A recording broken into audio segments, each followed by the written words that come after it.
모시가 안녕하십니까. 지난달에 그 시천교회 종말과 용담 성지라는 제목을 가지고 한 30분 동안 이제 첫 번째 강의를 했습니다. 근데 한 달 동안 지나고 나니까 거의 다 잊어버릴 거거든요. 그래서 오늘 다시 복습하는 의미에서 처음부터 이제 잠깐 설명을 드리겠습니다. 시천교를 만든 사람은 그 이용구입니다. 근데 이용구는 이암성사가 가장 아끼고 사랑했던 제자였습니다. 일본에 계시는 동안에 성사님이 일본에 계시는 동안에 국내에 연락하는 것은 전부 이용구를 통해서 국내에 연락을 했어요. 그래서 우리 교인들은 이용구의 말은 바로 성사님의 말로 그렇게 알아들을 정도로 그렇게 신임했던 분입니다. 갑진 개혁운동을 시작할 때 진보회를 조직하라고 지시하면서 또 진보회 회장도 이용구에게다 맡겼던 겁니다. 그래서 그때 진보회가 개회를 해가지고 전국 300여 개 지역에서 20만 명이 이제 흑이 단발을 하는 거죠. 상투 자르고서 이제 전부가 그 곰정 옷을 입고 상투 자르고 이제 그거 하는데 그 운동에 참가를 했어요. 그때 그게 개시되니까 그 당시 정부에서는 이게 바로 동학의 잔당이라는 걸 알고 나서 그때부터 잡아들이기 시작하고 학살을 하기 시작을 합니다. 그 태천에서 있던 고치강의 노래 같은 것도 역시 그때 그 이제 민회를 시작했다가서 관군이 쳐들어오는 바람에 쫓다가 데다가 고치강에 빠져 죽은 그런 사건들입니다. 그래서 그때 많은 희생자가 났어요. 근데 그때 이용구는 성사님의 지시를 충실히 이행을 했는데 이런 돌발 상황에 대처할 그 능력이 없었던 거예요. 이 양반은 어떻게 할 줄은 몰랐어요. 그러니까 탄압을 하기 시작을 하니까 성사님 지시대로 했는데 이제 탄압을 하니까 못 가니까 그때 일진의 회장이 바로 송병준입니다. 송병준이가 손을 내밀기 시작을 해서 그걸 끌어들이기 시작을 해요. 그래서 송병준이가 앞장서서 이제 그 동학 뭔가 진보에 탄압하는 걸 막아주기 시작을 해요. 그러면서 거기에 빠져가지고서 결국은 일진회로 그 진보회가 일진회에 흡수한 것만 합니다. 그래서 일진회 매열이 되는 거예요. 근데 이암성사는 일본에 계시면서 그걸 전혀 몰랐어요. 모르고 있다가 후에 그 추남상사님이 일본에 가가지고서 보고를 하는 내용을 듣으니까 그때 추남상사는 그게 바로 이 성사님의 지시인 줄만 알고 있었는데 그때 가서 성사님한테 보고를 하니까 성사님이 그때 깜짝 놀라는 거예요. 완전히 잘못되고 있다는 걸 그때 알고는 바로 기국을 하기 시작을 하는 거예요. 그래서 이제 그때 동학을 천도교로 개명을 하면서 이름을 바꾸면서 바로 이제 2005년에 이제 1월 달에 이암성사님이 국내에 돌아오게 되거든요. 그래가지고 그때도 역시 그 이용구를 버릴 생각을 안 했어요. 계속 설득을 하는 겁니다. 설득을 해가지고 이전 그만두고 일진에서 빠져나와가지고 수도할 때다. 이제 일진에 발휘하지 말라고 이제 그래도 그때는 오히려 성사님은 설득을 시키려고 들어붙는 거예요, 이게. 그래가지고 결국은 하다가 안 되니까 마지막에 이제 10월 달에, 9월 달에 이제 그 62명을 출교 처분을 해요. 그 62명이라는 게 보통 일반 교인이 아니라 전부 대도사, 그 다음에 이제 그 교구장, 이런 출신들이에요, 전부가. 간급그룹이죠. 그 62명을 갖다 출교를 합니다. 그때 거의 이 사람들이 나가면서 그때 일본에 이암성사에 계시는 동안에 거의 포독은 이용구가 다 소북 지역에 평양남북도 하고 한경도 지역은 거기가 이용구 포에 다 들어갔었어요. 그렇게 많이 했거든. 그때 10만 원을 포독을 했다고 그래가지고 그때 수청대령인가 그걸 이제 임명을 했던 분이 바로 그 이용구거든요. 그래서 그 사람들 다 끌고 넘어가니까 천도교는 완전히 비다시피 한 거예요. 그래가지고 처음에 그때 갔을 때는 이암성사님이 청부 직원들 월급을 주지 못할 정도에 금융관장에 있던 놈이 동산 부동산 다 가지고 이제 이용구를 쫓아가니까 그래서 그때 이제 그 처음엔 일본 종로에 있는 식품점하고 무슨 부식가게 주인들을 불러가지고 요리를 해서 이제 대접을 하면서 천도교는 지방에서부터 돈이 올라와야 그걸 할 수가 있으니까 한 달 동안씩만 여일 달라고 그래가지고 애상으로 이제 끌어들여서 그 급식을 시킬 정도로 그렇게 급박했댔어요. 그리고 나서 이제 했는데 일진에 그게 출결당하니까 이 사람들이 나가가지고 시천교라는 것을 처음 만들어 버립니다. 시천교를 만드는데 만들어 놓고는 성사님하고 자기하고가 대등한 위치에 있지를 못하니까 그걸 끌어들이기 위해서 김영국 씨, 구암 김영국 씨를 갖다 끌어들이기 시작합니다. 구암은 바로 해월신사님 시대에 이암성사하고 구암하고 그다음 손천민 세 분이 이제 주로 그 해월신사님을 보필했던 분이거든요. 이 중에 한 사람이 바로 이영구인데 김영국인데, 김영국은 더군다나 해월신사님의 사입벌이 돼요. 그리고 동학에 입도한 것도 이암성사님보다 먼저 입도한 거예요. 그래서 이 사람을 끌어들입니다. 끌어들여가지고 대예사라고 하는 그 자리를 줘요. 그게 시천교에 이제 우리를 얘기하면 교련이나 교주나 이런 뜻이 되는 사람이에요. 이 사람은 이제 임명을 해버려요. 그러고 나고 나서는 그 다음부터는 천도교를 이길 수 있는, 그게 동학의 정통이 천도교가 아니라 바로 시천교라는 걸 나타내기 위해서 가진 일을 당합니다. 제일 먼저 한 것이 뭐냐니 대신사 묘소를 갖다가 찾아내서 그거 하는 겁니다. 그때 그 대신사 묘소는 3월 10일 날 대구장대에서 그 대신사님이 순도할 때 참여를 다해서 순도라에게 놔가지고 3일 동안은 이제 효수를 합니다. 목을 이제 걸어놓고 있대요. 3일이 지난 다음에 13일 날 그 갇혀있던 박씨 사모님하고 대신사님 큰아들 세존이 석방식 해가지고 시신을 인계해 줍니다. 이렇게 묻으라고 인계해 줘서. 거기에 이제 우리 그 교인들이 며칠 있다가 그 양반들과 같이 웅굴해가지고 자이연 후연점이라는 데가 있어요. 그게 아마 지금 그 대구하고 경주하고의 그 사이에 있는데 후연점, 거기에 도착을 해가지고 3일을 거기서 묵게 됩니다. 그때 우리 기록에 보게 되면 뭐라고 나오냐 하게 되면 거기에 나와서 이 시신을 갖다가 수습 이렇게 하려고 보니까 몸에 온기가 가시질 않았더군요. 따뜻한 기운이 있으니까 대신사님이 평소 장생한다고 했으니까 아마 기적처럼 살아날 거다 하는 생각에서 목을 갖다 그 옆에다 붙여놓고서 3일을 기다렸대요. 아마 주문에 오면서 기다렸겠죠. 근데 3일이 지나니까 몸에서 이 물이 흐르기 시작하고 그러니까 이제 안 됐구나 해서 그날부터 이제 웅글하기 시작을 합니다. 그래서 그날 17일 날 그 용담에 도착을 해요. 근데 저녁 늦게 도착을 합니다. 그때 도착을 하는데 왜 나머지 제자들은 다 보내고 바로 대신사님 조카 되시는 그 세조, 그 다음에 정울산 양사입니다. 그 수양딸 삼았던 그 대신사님 수양딸 삼았던 양사이, 그 다음에 해월신사님 매부 되시는 이믹소, 이 세 사람이 대신사 시신을 메고 올라갑니다. 올라가서 처음에는 봉봉을 한 줄 다 알았어요. 다 세상 사람들이. 근데 이 양반들이 어떻게 했나니 이걸 만일 봉부를 해놓게 되면 역적의 묘라고 해가지고 훼손당할 염려가 있으니까 평장을 했어요.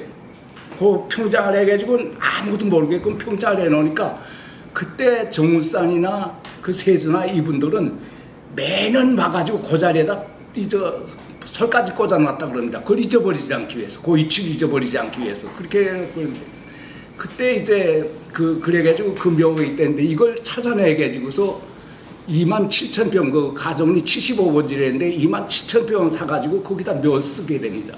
묘 썼는데 그때 그 앞에다가 묘 비석을 세워놨는데 시천교 제세주 묘라고 하는 돌비석을 세워놨어요. 그때 몇 번 저도 그게 갔는데 가서 그 앞에서 신골들 내면 그 딱 앞에다가 해놔가지고 영 거부가더라고요. 그때 가는데 그게 이제 제일 먼저 한 게 묘 써놓고, 두 번째로 한 것이 그때 이제 대개당 짓는 겁니다. 우린 천도교는 1919년 그 3.1운동 때 그때 대교당 이걸 짓기 시작했지만 그때는 벌써 이게 1908년이에요. 우리보다 10년 더 앞서서 그때 견지동에다가 대지가 400평, 건평 300평짜리 건물을 짓습니다. 우리 교당과 거의 비슷해요. 이 대지만 적다 뿐이지. 근데 그때 이제 여기서도 그때 보일 정도로 이제 그렇게 했는데 그걸 세워놓습니다. 그 다음번에 들어간 게 1917년에 총독부에서 토지 조사가 다 끝나고 나자 바로 영담 일대를 갖다가 구매를 합니다. 구미산하고 대신사님 계시던 거기죠. 거기에 구미사는데 132정 보면 40만 평이 됩니다. 그거 사요. 사고 그 다음에 대신사님 생가토, 지금 유업이가 있는 그쪽이에요. 생가토 그거 다 사서 놓습니다. 그리고 대신사님이 순도 한 자리, 그 자리는 제가 저쪽이라는 걸만 알지 그쪽에 현지는 못 가봤는데 거기에도 또 땅을 이제 순도지도 사요. 그리고 교구도 거기에 있었다고 그래요. 6.25 때 우리 뭔가 그 신간에 나온 걸 보니까 6.25 때 거기에 이제 교단이 있었고 순도지가 있었대요. 근데 6.25 끝나고 난 다음에 어떻게 된지 그게 없어져 버리고 말았어요. 그래서 그건 지금 못 들어왔구나. 그때 그렇게 해놓고 그 다음에 경주 시내에다가 사네 지금 경주 우리 교당짜리라고 하는데 거기에다가 2층 목적 건물을 지어서 교당을 만들어 놓고 이랬어요. 그런 식으로 이제 우리 천도교보다 앞서서 자기네가 정통이라는 걸 나타내기 위해서 이렇게 하기 시작을 합니다. 그러고 난 다음에 이제 이때 이용구가 이용당한 게 뭐냐 그러면 그때 고문을 갖다 2명을 이게 받았어요. 이제 시천교의 고문하고 일진의 고문이 이제 있는데 일진의 고문은 우치다라는 그 고문하고 그 다음에 이제 시천교의 고문은 타케시다라는 게 있는데 이 사람은 그 승려 출신입니다. 근데 이게 전부가 그 일본 정계의 그 명치대 배우 인물로 나타나던 스기야마라는 놈이 이제 이게 나오는데 이게 이등 방문에게 추천했던 인물들입니다. 이 사람들. 그래 그때 천유협이라고 하는 그 조직을 만들어가지고 이 사람들이 결국 뭐 하게 되면 일본 군부가 앞으로 나가는 방향에서 문제를 일으켜 줍니다. 그때 동학혁명 때도 바로 이 천유협에서 그 전봉준 장군한테다가 산에 만나려고 여러 차례 시도를 했어요. 뭐 무기를 준다느니 그때 다이나마이트 그게 나왔을 때인데 그걸 다이나마이트 준다고 그래가지고 몇 번 했는데 그 전봉준 장군이 그걸 거절해 버렸어요. 그때 왜 이 애들이 그랬나 그러면 당시에 정부는 청나라에 친하고 일본은 배척할 때거든요. 이 정부를 갖다 뒤집어먹겠다고 나온 게 동학혁명이니까 이걸 지원해 주려고 그런 거예요. 이런 식으로 이게 마지막에 이 사람들이 천회협에서 뭐를 해나게 되면 민비시해 사건에도 이 사람들이 관여를 해요. 근데 이 사람들이 고문으로 들어와가지고 이건 사실 그저 이등 방문에 끈앞으로 지시하는 대로 움직이는 사람들이에요. 그게 이제 이용구가 말려 들어가 버리고 만 거죠. 그리고 난 다음에 이제 이게 완성되고 나니까 이용구가 이제 더 이상 뭐 아마 이제 겁낼 게 없었던 모양입니다. 그래가지고 그 1905년 11월 5일 날 일진의 명의로서 애교권을 일본에 임하는 그러니까 보호조약을 체결해야 된다고 하는 이걸 성명을 발표합니다. 황성신문에다가 2회에 걸쳐 광고를 내요. 이게 내용이 뭐냐 하면 우리 스스로가 독립할 수가 없으니까 일본의 보호를 받아가지고 독립을 하겠다는 거예요. 이 얘기예요. 그때 송사님은 그걸 야단치고 그랬어요. 보호를 받으려면 독립이라는 말이 필요 없고 독립을 하려면 보호가 무슨 필요가 있냐. 독립이라면 그걸 했는데 이 양반 그걸 끝끝내고 해가지고서 결국 했는데 일본 애들이 이거 시킨 거죠. 그러자 바로 한 10여일 후에 바로 울산 늑약이라는 일사 보호자액이 체결돼요. 이거는 보호자액은 있는데 이 네 가지 조건입니다. 보호자액 늑약인데 이제 첫째 애교 문제는 일본의 애무성의 지시 보호를 받아가지고 한다. 승인을 받아가지고 해야 된다. 이 조항이 첫째고 두 번째는 일본 정부의 승인 없이는 애국하고 약속이나 조약을 체결할 수 없다는 저거예요. 세 번째는 통감을 둔다는 거예요. 이 통감이라는 것은 결국 황제를 갖다 한국 그 왕을 갖다 언제든지 만날 수 있는 그런 자리예요. 그래 황제를 이게 통감을 준다고. 그 다음에 마지막 네 번째는 조선 정부의 그 황실은 존중한다는 그게 이제 네 가지 조건이에요. 이게 결국은 그때부터는 통감의 지시를 받는 나라가 돼버리고 만 거예요. 이때부터. 그래 이제 보호자액을 체결했는데 이때 이게 체결되니까 그때부터 이제 시위가 한국 안에서도 여러 가지 일어나면서 일진회원들이 그때 많이 희생당합니다. 그 매국노 침입하라고 해가지고 이제 희생당하고 있는데 그때 많이 당했어요. 그러는데 이게 이제 되고 난 다음에 이렇게 나고 나서 그 다음에는 이제 그 1909년이 되니까 한일 합방 그 문제를 나와요. 이때는 차라리 보호해가지고서 독립하는 것보다는 차라리 일본하고 합치는 것이 낫다. 그 합방을 하자고 하는 이걸 갖다가 성명을 발표를 합니다. 그러면서 송병준이하고 이영구가 일본의 그 보호 정치에 만족치 않고서 이제 합방하는 걸로 이제 나가는데 그런데 이완여에다가는 뭐를 안 하게 되면 상소문을 황제에다가 이걸 자기네들이 만든 그 일본하고 합방을 해야 되겠다고 하는 그 상소문을 했는데 이걸 그때 내가 대신했던 그 이영구에게 그 이완여에게다가 주면서 왕에다 이걸 제출하라고 그러고 그 다음에 증리 그 총감 그때 와 있던 통감에게는 그 합방 청원서를 갖다가서 일본 황제에다가서 제출해달라고 요청을 합니다. 그리고 난 다음에 그게 나오자 이게 전부가 이제 그 고문들의 사주에 의해서 이게 이루어지기 시작을 한 거예요. 그리고 나서 이듬해 이제 5월달 되니까 육군 대신으로 있던 테라우치라는 놈이 통감으로 들어오기 시작을 합니다. 들어와가지고 그때부터는 6월달에 경찰을 해산시켜 버려가지고 일본 헌병이 경찰을 갖다 대신하게끔 이렇게 만들었는데 그리고 나서 그 8월달에 가가지고 한일 합방조약이 8월 29일 날 이제 이게 발표가 됩니다. 합방조약이 발표되는데 이때 종교단체를 하고 그 다음에 학교를 제외한데 나머지는 전부가 다 해산시켜 버립니다. 단체는 친목단체까지 체육단체나 친목단체나 할 거 없이 학술단체 전부 다 해산시켜 버립니다. 학교하고 종교단체만 내놓고 그 다음에 이제 언론, 출판, 결사, 신앙의 집회 이 자유가 전부 다 제한합니다. 일체 못하게 했어요. 그래서 서울거리에서 종로거리에서 안에 옛 친구를 만나가지고 서너 명이 앉아가지고 떠들다가 보면 그냥 다 잡아가고 그랬는데 3명만 모여도 잡아갈 정도로 그렇게 이제 집회 철저히 만들었어요. 근데 이때 이제 문제가 된 게 뭐냐 그러면 바로 이용구 그 일진의 문제입니다. 일진의 문제거든요. 이것도 정치단체예요. 그래서 미리 이 소식을 알게 된 그 이용구는 일본 총리 대신한 데다가 간청을 합니다. 이번에 해산해서 면하게 해보려고 애써요.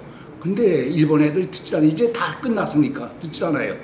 그러니까 마지막에 할 수 없으니까 무슨 얘기거든 나오나 하니 이번에 해산한 식으로 하게 되면 한 달 후에 자진해서 우리가 해산하겠다.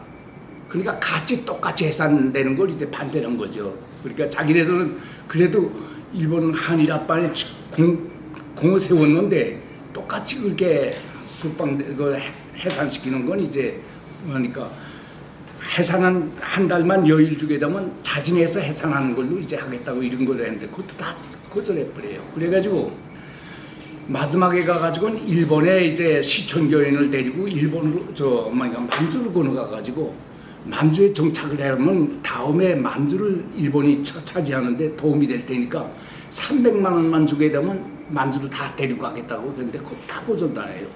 그리고 난 다음에 이제 시촌교도 결국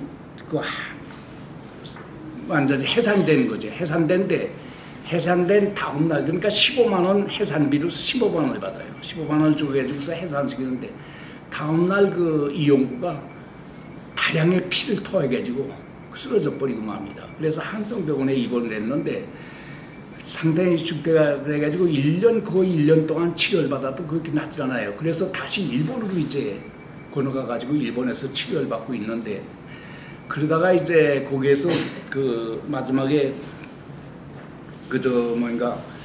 1912년 5월 달에 이 사람이 죽게 됩니다. 죽는데 45살이에요. 그 당시에 한창 일할 나이죠. 45살에 사망을 하는데 그때 시신을 한국으로 와가지고 용산 연등장에서 일본 연등장에 거기서 장례식을 성대하게 아주 장례식을 해요. 장례식을 했는데 그때 장례를 끝났는데 그때 죽기 2달 전에 자기 고문을 있던 타케다라는 사람한테다가 편지 쓴 게 이제 아들이 이용구의 아들이 낸 책이 이용구의 일생이라고 하는 책을 냈는데 그 안에 보면 크게 나와요. 그 편지 내용이 나오는데 그 내용이 어떤 내용이냐 하게 되면 이런 내용입니다.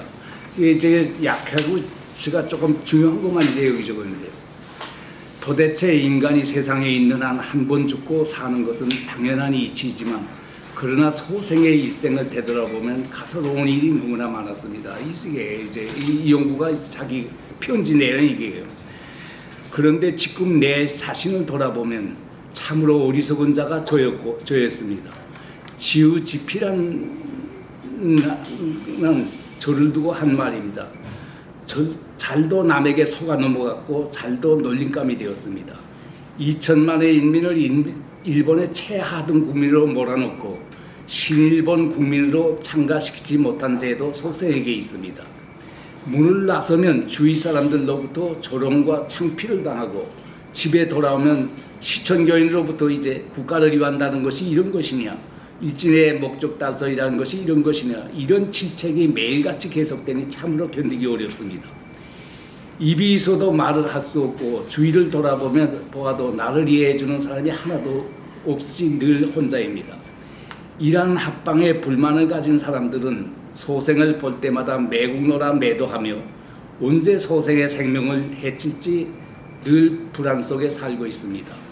다만 황천에 가는 것만이 가장 어울리지만 그것도 지하에 선녀들의 영혼이 있다면 부끄러워 얼굴을 대할 면목도 없어 한탄하고 있습니다. 이게 그러니까 죽는 길밖에 없는데 죽어도 또 그게 선배들의 그저 영혼이 있다면 그게 어떻게 만나겠냐 이게죠. 그러면서 마지막에 이게 문득 생각이 우치다 타케다 두 분이 속임을 당했는지 아니면 송과 이 두 사람이 속았는지 소생은 어리석어 마치 꿈을 꾸는 듯 진리를 자세히 알 수 없습니다. 이게 뭐냐게 되면 그 검은 두 분이 그 속았는지 속아서 우리한테 그걸 했는지 아니면 우리 송병준이하고 나가 속았는지 그러니까 너희들이 우리 속인 거 아니냐 이 뜻이에요. 나온 게 그걸로 한 게 그게 마지막에 이런 이제 그걸 내가지고서 결국은 이 사람 죽고 말죠. 죽은 다음에 시천교는 이제 그 다음에 그 죽을 때 이제 그 이용구가 시천교를 갖다 누구에게다 맡겼냐 하게 되면 바로 송병준에게다 맡겨요. 근데 송병준이가 그때 대교당 지을 때도 그 비용을 거의 송병준이가 대해서 지었다고 그래요. 그 비용도. 그리고 그때 시천교가 운영하기 위해서 그 1년 동안 예산 가운데 거의 50%가 송병준이가 된 예산 가지고서 시천교가 운영됐다고 그래요. 그러니까 송병준이 떠나가지고 시천교가 전립할 수가 없게 되니까 아마 이용구도 송병준에게다가 맡긴 것 같습니다. 그래서 들어왔는데 그때 들어오고 난 다음에 그 이제 시천교도 이제 바뀌기 시작을 합니다. 그게 바뀌는 게 뭐냐 하게 되면 그 정비를 하기 시작을 해요. 그래서 교화는 그때 어떻게 나가게 되면 교화 담당은 김영국한테다가 맡깁니다. 교화는 맡기고 그 다음에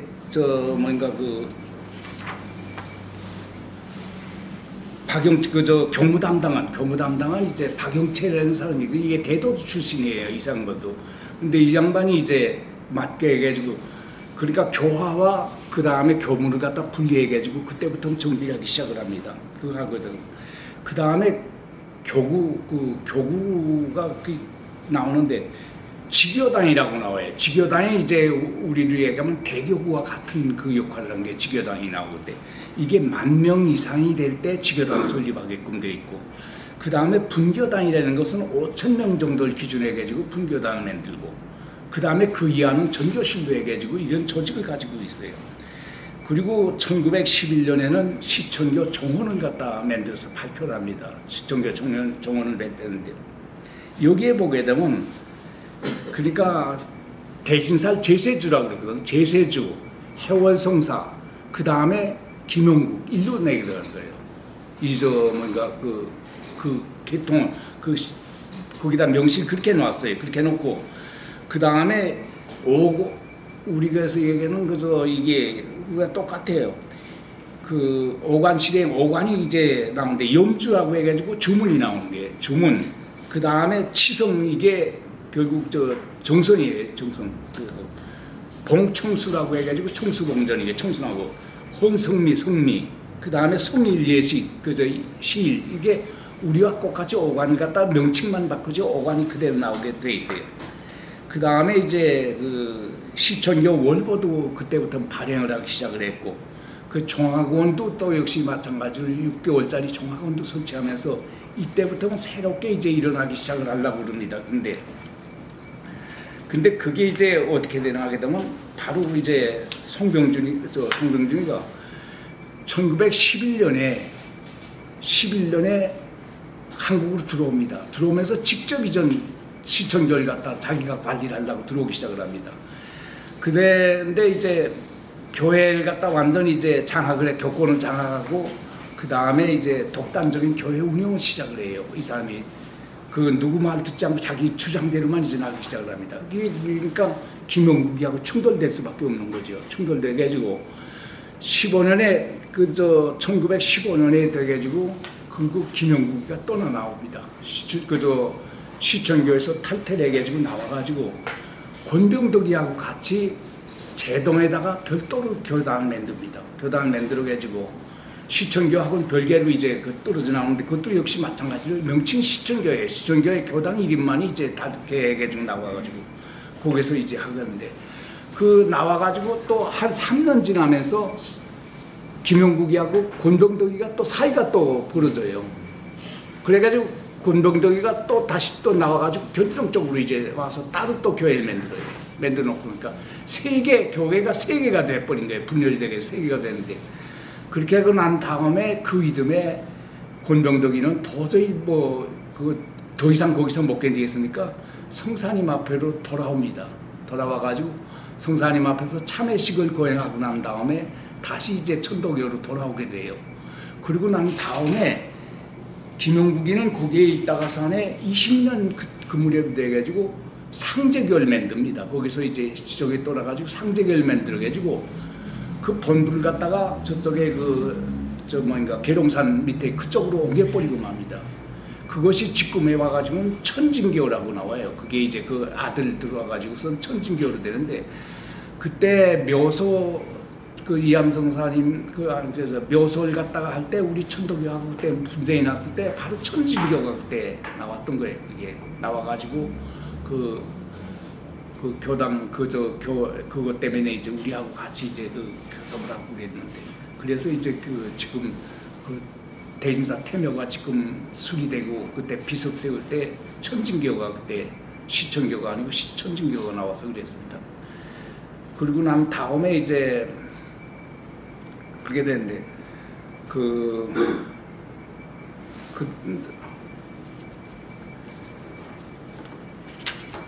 그래서 이제 시천교는 여기에서 거의 이제 끝나갈 때가 됐어요. 그때 갔던 사람들이 다 들어오는데 그 무렵에 1910년서부터 갔던 사람들이 다 돌아오기 시작을 해가지고 천도교는 그 당시 거의 100만에 가까웠다고 그래요. 1910년대. 그러니까 한일합방 될 무렵에 그때 벌써 이미 100만을 천도교인이 넘어설 정도로 그렇게 됐다고 합니다. 그때 성사님은 바로 합방되자마자 한 얘기가 이제 독립운동은 내가 하지 않으면 안 되는 도인은 이것은 천도교가 맡아야 된다는 거 그 얘기를 합니다. 그러고 나서 그때부터는 이암성사님은 독립운동에만 치중해 그랬는데 그때 시천교가 만들어준 그 구미산이라든가 그게 이제 그 후에 우리 천도교로 다 넘어왔거든요. 그렇지 않았으면 아마 우리 성지도 없이 됐을지 몰라요. 그때 그나마 시천교가 그걸 산화됐기 때문에 그게 이제 다음에 이제 우리가 천도교가 그걸 맡게 됐거든. 그렇게 됐습니다. 오늘 강의는 여기까지 하고 다음에 이제 시작하도록 하겠습니다.